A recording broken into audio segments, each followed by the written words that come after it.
Sekarang mahasiswa saja yang memang ini dilabeli sebagai agen intelektual seperti ini, terus negara kita ke depannya kira-kira yang meneruskan mau seperti apa? Oh iya. Nah,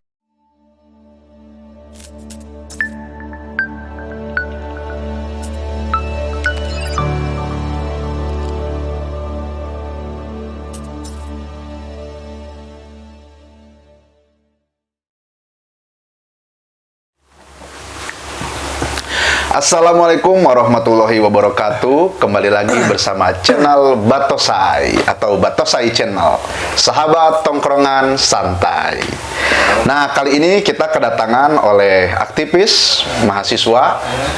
Beliau bernama Pak Irija dan jabatannya di kampus kali ini menjadi Presiden Mahasiswa STI Al-Azhar Cianjur. Nah, sebelumnya karena kemarin ada beberapa hal yang ditanyakan oleh teman-teman di komentar, kali ini kita langsung undang Presiden Mahasiswa untuk menjelaskan terkait daripada apa sih mahasiswa itu dan dampak daripada mahasiswa ini untuk masyarakat apa, kita kupas di sini. Nah, sebelumnya gimana Kang Ija, sehat? Alhamdulillah, Kang. Alhamdulillah. Sehat. Nah, sehat, harus sehat ya. Nah, oke. Karena gini Kang, banyak di komentar ini yang menanyakan atau meminta, ayo undang dong mahasiswa gitu.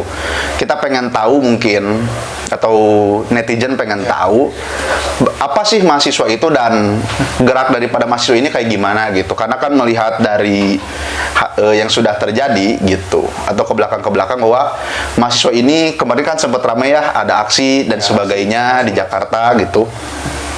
Nah, kita ngobrol santai saja, Kang. Siap. Nah, Jam-jam. menurut Kang Ija sendiri, mahasiswa itu apa?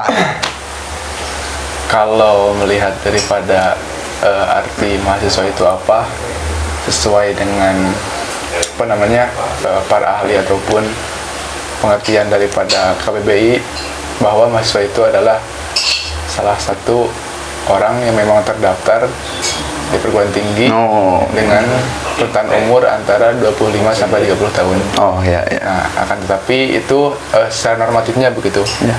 Tapi mungkin saya pribadi pun sedikit beristihad kira-kira kan kaitan dengan apa itu mahasiswa, karena memang walaupun saya sendiri bukan siapa-siapa, hanya sebatas namanya hanya sebatas diberikan amanah di kampus, bukan juga ahli yang memang sudah mampu untuk berteori, akan tapi itu tidak menjadi sebuah persoalan kira-kira. Nah, pandangan saya pribadi kaitan dengan mahasiswa itu apa, jika saya dianalogikan bahwa mahasiswa itu seperti pohon yang baru ditanam kira-kira. Nah, maksudnya bahwa ketika sekarang kita menanam pohon, artinya kan tujuannya itu banyak sekali gitu kan, rupa-rupa. Kalau bahasa Sundanya kira-kira. Selain daripada apa, untuk kita nanti memetik buahnya, maupun itu menjaga ekosistem lingkungan, menjaga juga katakanlah jauhnya itu supaya mungkin mencegah bencana juga gitu kan, tidak banjir dan langsung sebagainya begitu. Nah, ketika dikorelasikan dengan apa itu mahasiswa, ini sama halnya bahwa mahasiswa pun kedepannya ini sebagai penyangga negara kira-kira begitu. Penyangga negara yang memang diharapkan kedepannya itu bisa menjaga negara kita, khususnya Indonesia, untuk selalu berkembang dan lebih jauhnya memetik buahnya, kira-kira seperti itu. Berarti kalau misalkan dianalogikan mahasiswa itu sebagai pohon tadi kan, untuk menjaga ekosistem, berarti kalau misalkan kita korelasikan kepada kehidupan nyata gitu, kehidupan real, bahwa mahasiswa ini adalah untuk menjadi balancing atau penyeimbang terkait daripada ekosistem kehidupan masyarakat kan gitu. Oke. Sesuai dengan daripada tanggung jawab mahasiswa itu sendiri kan sebagai agen social of control. Mengontrol sosial kan. Nah, kira-kira seperti itu. Nah, tadi memang sudah dijelaskan bahwa terkait daripada mahasiswa ini untuk menjadi penyeimbang di tengah masyarakat gitu, supaya tidak terkena bencana gitu. Tadi ada bencana kalau tadi dianalogikan kepada pohon agar tidak banjir dan sebagainya. Nah, untuk mahasiswa ini mungkin untuk tidak kehidupan masyarakat itu agar tidak seenak dewe gitu, sembrono gitu. Baik itu dari atas ke bawah atau dari bawah dari atas ke bawah kayak gitu. Nah, lalu pertanyaan yang kedua kan bahwa fungsi daripada mahasiswa ini gitu. Menurut Kang Ija ini gimana gitu? Atau apa fungsi daripada mahasiswa ini sendiri? Kalau untuk fungsi saya rasa teman-teman ataupun kawan-kawan yang lain pun sudah pada tahu gitu. Oh ya. Selain daripada kita melihat apa yang tercantum dalam Dharma Perguruan Tinggi, terus juga kita melihat kepada tadi yang saya sebutkan kan tanggung jawab seorang mahasiswa sebagai agen social control, lalu juga sebagai iron stock, sebagai agen obceng, itu mungkin merupakan salah satu fungsi daripada sekarang mahasiswa sendiri begitu. Oh iya. Tapi lagi-lagi mungkin saya di sini mempunyai istihad sendiri lagi kira-kira. Ini salah satu pakar istihad seperti itu. Gimana? Bukan pakar istihad, akan tapi lebih kepada mencoba untuk menyederhanakan sebuah hal agar bisa dipahami kira-kira seperti itu sih. Nah, ketika tadi di awal mahasiswa itu saya analogikan sebagai pohon, mungkin ketika berbicara fungsi daripada mahasiswa itu sendiri, berangkat daripada tadi kewajiban seorang mahasiswa maupun tadi poin-poin yang ada dalam Dharma Perguruan Tinggi, bahwa mahasiswa itu ibaratkan kalau dalam organ tubuh itu ibaratkan ginjal kira-kira. Ketika berbicara ginjal kan ini fungsinya untuk menyaring begitu, menyaring baik itu makanan minuman yang memang kita makan, lalu juga menyaring darah yang memang dari jantung itu dipompa gitu. Artinya bahwa ketika sekarang jantung memompa darah untuk melebarkan ataupun untuk mengirimkan darah ke seluruh tubuh. Nah, fungsi daripada ginjal ini kan menyaring nutrisi-nutrisi yang memang kita makan begitu. Maka dari itu mungkin ketika sekarang kita lihat pada realitas sosial ataupun realitas di kehidupan bersosial, mahasiswa pun sama begitu. Dalam hal ini mungkin menyaringnya itu lebih kepada menyaring kebijakan-kebijakan pemerintah yang memang ini dirasa banyak merugikan masyarakat.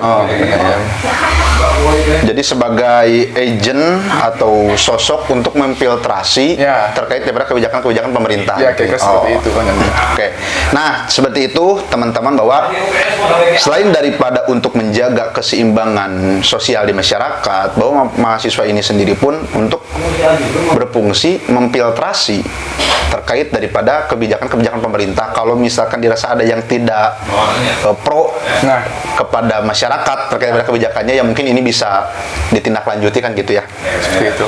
Nah, melihat daripada tadi fenomena mahasiswa terkait daripada tujuan, fungsi dan juga definisi dari mahasiswa itu sendiri. Nah, menurut Kang Ija nih, mahasiswa hari ini itu kayak gimana sih gitu? Kalau berbicara mahasiswa hari ini, tentunya memang pasti kalau dibedah sekarang memang panjang gitu. Tidak cukup waktu 1 jam 2 jam kira-kira untuk kita berdiskusi kaitan dengan mahasiswa hari ini. Karena mau tidak mau berbicara sekarang mahasiswa, khususnya di era sekarang ini sangat jauh berbeda sekali dengan mahasiswa di era 90-an kira-kira, ataupun di era sebelum reformasi begitu. Orde baru ya. Masa orde baru. Nah, ketika kita flashback sedikit ke belakang, bahwa mau tidak mau kesan untuk mahasiswa di orde baru itu kan mahasiswa sebagai dalam halnya mengijawantahkan kewajibannya itu adalah turun ke jalan gitu kan. Karena sudah jelas begitu, sudah jelas yang menjadi akar permasalahan pada saat itu ya karena Otoriter. nepotisme, Oh, iya, iya. kekuasaan yang memang hampir 32 tahun kira-kira. Overload. Overload. Oke. Nah kan itu sudah jelas bahwasanya kenapa pada tahun 98 pecahnya reformasi, ya karena memang pada saat itu keadaan kondisi negara ini sudah tidak baik-baik saja. Sedangkan ketika berbicara sekarang pasca reformasi mungkin hampir kurang lebih 20 tahun pasca reformasi, tentunya kewajiban daripada ataupun fungsi mahasiswa pun ini berbeda begitu. Jadi yang mengalami metamorfosa itu, gitu ya. Metamorfosa. Selain daripada kondisi negara yang berbeda, ditambah juga dengan kondisi zaman yang berbeda, maka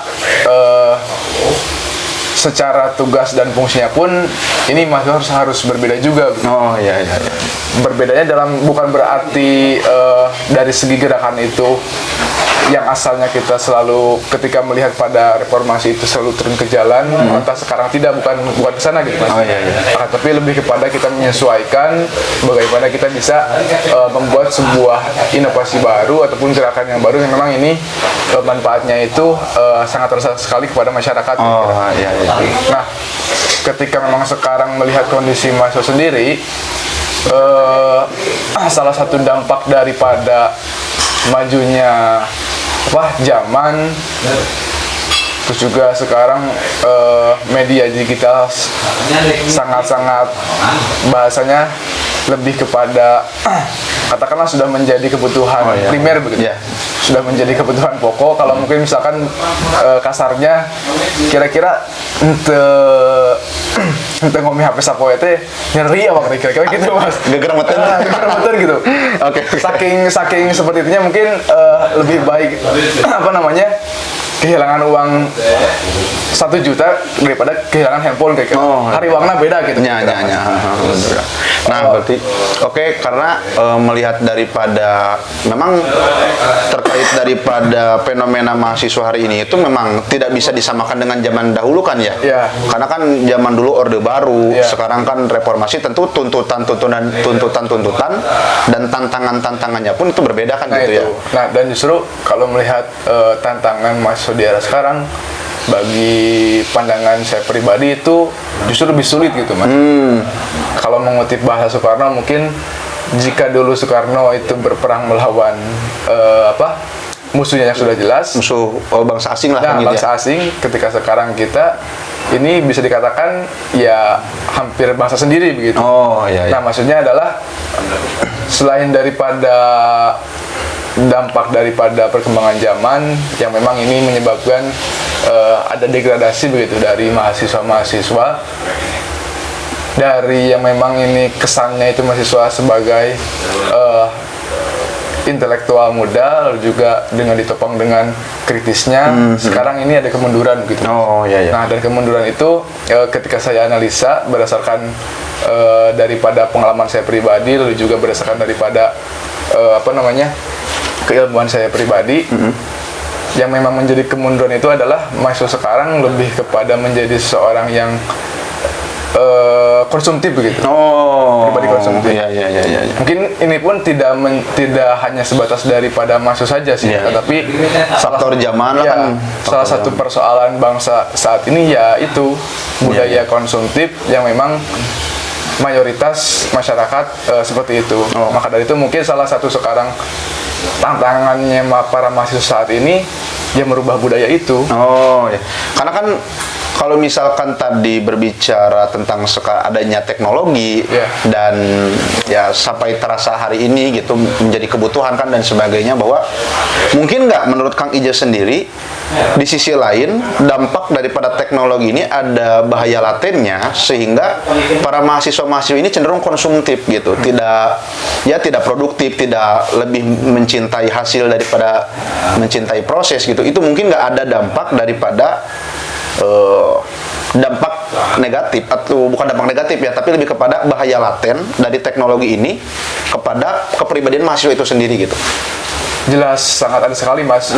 Salah satunya mungkin ketika berbicara dampak yang memang menjadi persoalan saat ini adalah ketika label seorang mahasiswa ini sebagai laboratorium intelektual gitu kan, otomatis istilahnya menjadi sebuah diharapkan menjadi sebuah agen perubahan ataupun istilahnya menjadi penggerak, akan tapi ketika memang tadi budaya konstruktif itu ada dalam diri mahasiswa, bahaya laten yang akan terjadi kira-kira kedepannya mau seperti apa begitu? Oh iya. Ketika sekarang mahasiswa saja yang memang ini dilabeli sebagai agen intelektual seperti ini, terus negara kita kedepannya kira-kira yang meneruskan mau seperti apa? Oh iya. Nah, berarti memang perlu ada apa ya? Reformasi paradigma gitu atau restorasi paradigma terkait daripada menanggapi adanya teknologi yang masif kan gitu. Nah, terkait daripada mahasiswa itu sendiri, tadi kan ada bahaya laten dari teknologi dan lain sebagainya, bahwa hal yang sering ditanyakan di masyarakat gitu Kang Ija, bahwa cenah mahasiswa mah cenah ayeuna belajar lagi di kelas, cenah di ruangan AC kan gitu bahasa Sunda nama, belajar di ruangan yang berkelas, ber-AC, demo dan sebagainya, sehingga efek daripada gerakan mahasiswa ini tidak terasa langsung oleh masyarakat. Itu benar nggak sih kalau ada yang mengatakan bahwa mahasiswa lebih mementingkan diri sendiri daripada masyarakat gitu? Benar nggak ada stigma kayak gitu? Memang kalau melihat daripada stigma yang ada di masyarakat, bagi saya adanya stigma itu pun sah-sah saja sih. Oh iya. Dalam artian tadi yang awal saya sampaikan bahwa bukan hanya mahasiswa saja yang memang sekarang dampak daripada teknologi itu menjadi seorang yang konsumtif gitu. Akan tapi masyarakat pun sama begitu. Artinya bukan berarti di sini menyalahkan masyarakat. Iya. Akan tapi lebih kepada saya mencoba untuk memberikan pandangan itu tidak hanya dari satu sudut pandang ya. gitu. Oh iya. Nah, kenapa seperti itu? Mau tidak mau gitu kan, ketika berbicara perjuangan, ini kan bagian daripada proses juga gitu. Iya. Ketika sekarang mahasiswa turun aksi ke jalan, memang mungkin dari satu sisi ketika turun aksi ini menyebabkan macet dan sebagainya, sehingga ada beberapa aktivitas masyarakat yang terganggu. Juga kan ketika berbicara sekarang aksi turun ke jalan, apa yang memang menjadi tuntutan ataupun apa yang memang menjadi diinginkan kan tidak langsung hari itu juga berubah kira-kira. Oh ya, tidak langsung ditanggapi kan gitu ya? Oh, oke. Lebih jauhnya mungkin ketika ditanggapi pun pasti ada proses-prosesnya lagi kira-kira. Ketika berbicara sekarang lah contohnya kaitan dengan isu yang hangat, kenaikan BBM, terus juga mahalnya minyak goreng setelah kan kemarin sempat langka, sekarang banyak tapi mahal kira-kira. Nah kan aksi daripada kemarin tanggal 11 April pun bagian daripada untuk merubah hal itu. Dan ketika berbicara daerah Cianjur pun kemarin dari aliansi BEM Cianjur, alhamdulillah diterima gitu. Oleh DPRD gitu. Ya, oleh DPRD. Tapi kan ketika berbicara sekarang isu nasional, ini yang memutuskan nasional begitu. Bukan pemerintahan daerah atau institusi pemerintah daerah gitu ya? Karena memang secara legal standing ya pemerintah daerah tidak memiliki kewenangan untuk merubah hal itu. Oke. Ya, jadi memang ketika mahasiswa turun ke jalan atau mahasiswa memperjuangkan hak rakyat misalkan, baik itu melalui aksi turun ke jalan atau melakukan audiensi dan sebagainya. Nah, mungkin hal yang dilihat oleh beberapa kalangan di masyarakat itu hanya cenah naon demo hungkul, naon misalkan ngobrol hungkul atau audiensi hungkul. Kalaupun misalkan tidak ada hasilnya, nah itu yang mungkin jadi penilaiannya gitu ya. Kalau misalkan, ya memang sih, karena memang pada prinsipnya dalam hidup itu proses itu tidak akan dihargai gitu kalau tidak ada hasilnya. Nah, tapi kendati demikian memang ini hanya masalah saling stigma saja gitu, masyarakat nyangkanya gimana kepada mahasiswa, begitupun mahasiswa yang cenah ada masyarakat mah cenah, terkadang ini bukan semua mahasiswa gitu ya, tapi terkadang ada mahasiswa yang mengatakan cenah ada masyarakat mah tak apalah naon gitu, masyarakat tidak tahu apa-apa, nggak usah cicing gitu. Jadi mungkin pandangan saya baru itu lebih menekankan kepada bahwa ketika sekarang ada mahasiswa demo itu bukan berarti langsung menegaskan katakanlah kebijakannya berubah gitu. Nah, itu permasalahan itu bisa langsung teratasi. Oh, tapi iya. ya itu bagian daripada Ikhtiar kan? ikhtiar mahasiswa sebagai tadi fungsi mahasiswa sebagai agen objek, Penyeimbang lah gitu ya. penyeimbang dan sebagainya.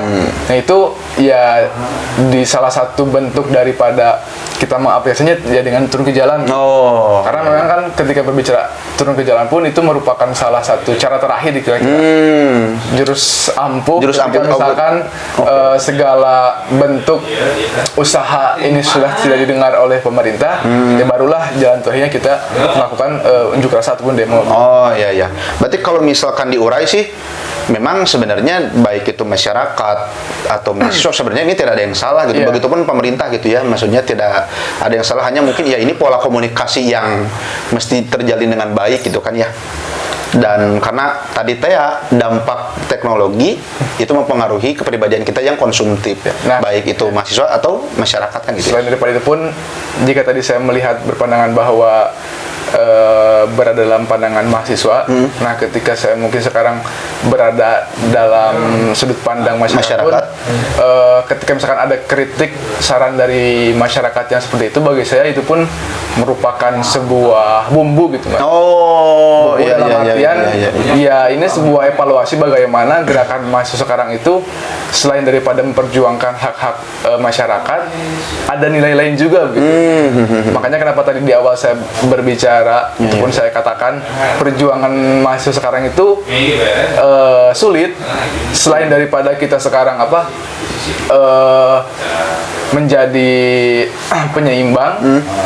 Di satu sisi pun ketika sekarang kondisi zamannya seperti ini, kita pun harus ada gerakan yang lain lagi begitu. Oh iya. Berarti memang dalam konteks berkehidupan sosial, ini civil society ini memang penting peranannya kan gitu ya. Yeah. Tidak hanya dari mahasiswa saja, masyarakat pun penting gitu peranannya untuk sama-sama berkomunikasi, berkolaborasi, menentukan bahwa oh ternyata kebijakan ini merugikan pihak ini atau merugikan pihak ini, untuk kemudian nanti dikomunikasikan kepada yang berwenang kan gitu ya. Nah itu. Nah, oke. Mungkin menambahkan lagi Mas. Oke, siap. Karena memang belum tuntas begitu. Oh iya. Nah, salah satu yang memang menjadi sekarang tantangan mahasiswa itu, ketika tadi berbicara gerakan yang memang harus dibangun itu bukan hanya sebatas sekarang turun aksi ataupun demo, maka harus ada sebuah gerakan yang memang ini konkret gitu Mas. Maksud konkret ini gimana? Konkret itu langsung terasa manfaatnya oleh masyarakat di dalam menjalankan kehidupannya sehari-hari begitu. Artinya adalah ketika sekarang berbicara permasalahan yang ada, saya rasa permasalahan itu bukan hanya sebatas daripada regulasi ataupun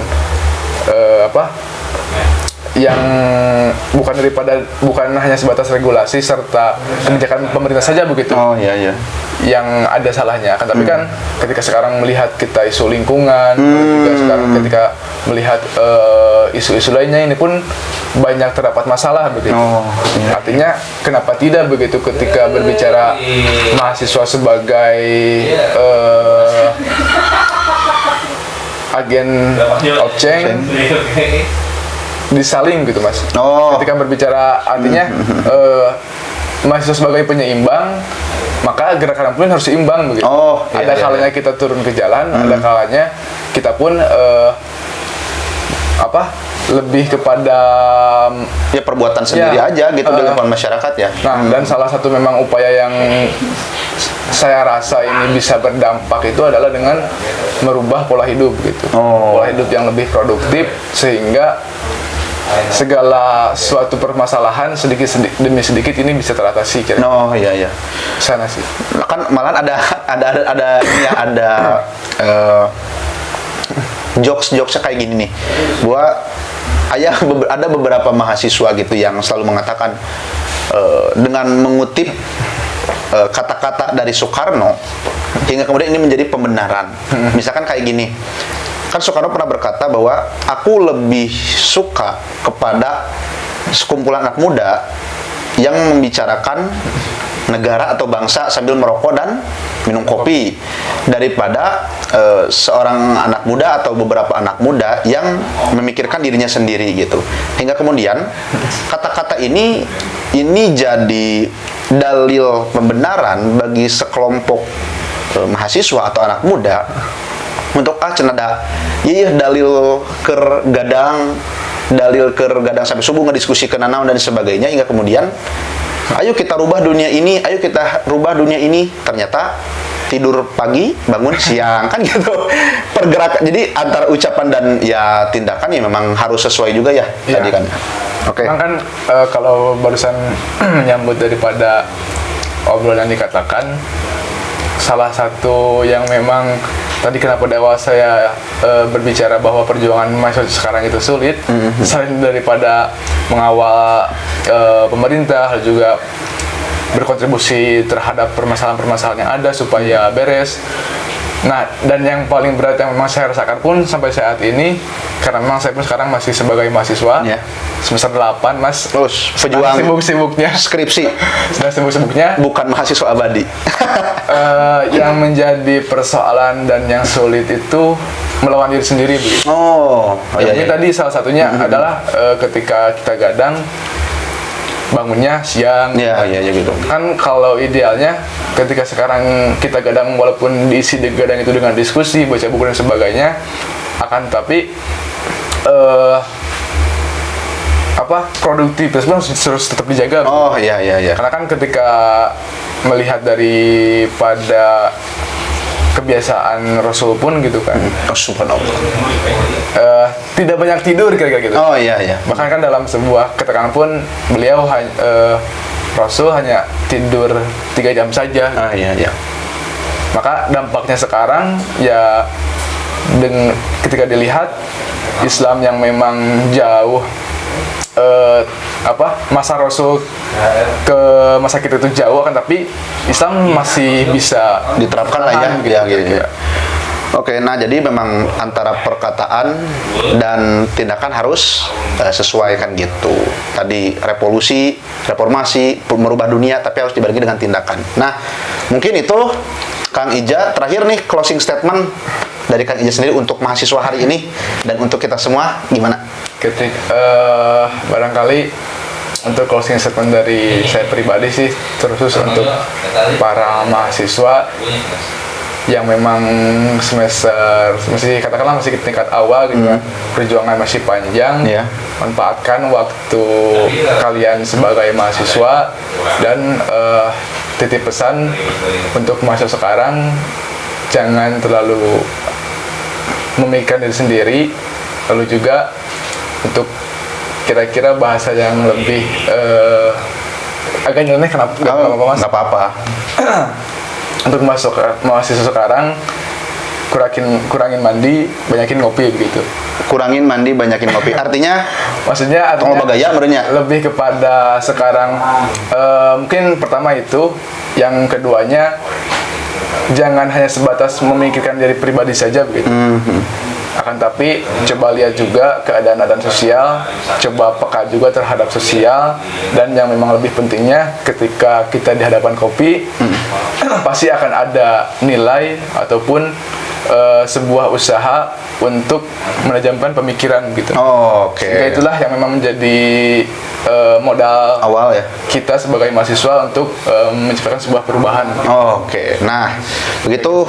Ingat, untuk mahasiswa baru tetap semangat, perjalanan masih panjang, dan jangan lupa kurangi tidur, kurangin mandi, banyakin ngopi. Nah, mungkin itu sekian dari kami. Saya Jam-Jam. Terima kasih Kang Ija. Wallahul muwaffiq ila aqwamit thoriq. Wassalamualaikum warahmatullahi wabarakatuh. Waalaikumsalam.